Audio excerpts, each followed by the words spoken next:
بالکل ٹھیک ہے.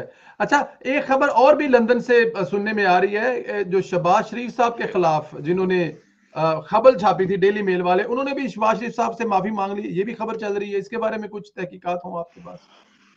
جی جی، انہوں نے بھی، عدالت نے انہیں آخری پیشی پر موقع دیا تھا، اور سننے میں آیا ہے کہ سلمان شہباز اور میاں محمد شہباز شریف سے بھی انہوں نے پہلے تو وہ کوشش کر رہے تھے کہ عدالت سے باہر یہ معاملہ سیٹل ہو جائے، کیونکہ ڈیلی میل کے جو صحافی تھے ڈیوڈ روز، ان کے پاس کوئی ایسی انفارمیشن نہیں تھی جو خبر انہوں نے چھاپی ڈیلی میل میں. اور ڈیلی میل کی کریڈیبلٹی آپ مجھ سے زیادہ بہتر جانتے ہیں، برطانیہ کے اندر اس جریدے کی کیا کریڈیبلٹی ہے. لیکن اس سے ہٹ کر وہ خبر ساری ہوئی تھی جو شہزاد اکبر نے پلانٹ کی ہوئی تھی، اور شہزاد اکبر صاحب نے اس کے بارے میں ایک تاثر دیا تھا کہ میرے پاس اس کے سارے کاغذات موجود ہیں، ریاست پاکستان اس کے پیچھے کھڑی ہوئی ہے.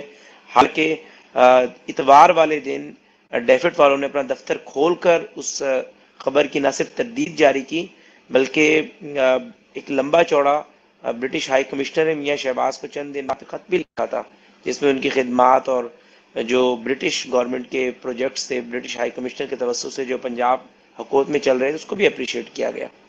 کیونکہ بہت اہم بات میں آپ سے شیئر کروں کہ برٹش گورنمنٹ زیادہ کنسرن ہے اپنی انٹیگریٹی اور کریڈیبلٹی اور فائنینشیل معاملات میں دیانتداری کے حوالے سے ان کے بہت معیارات جو ہیں بہت بلند ہیں.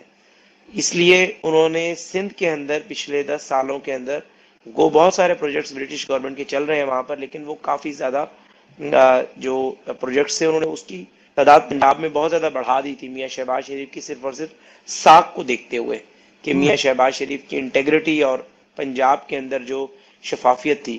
تو اس حوالے سے برٹش سے زیادہ کوئی نہیں یہ بات جانتا کہ میاں شہباز شریف کی ناک کے نیچے کرپشن کا سوال ہی پیدا نہیں ہوتا.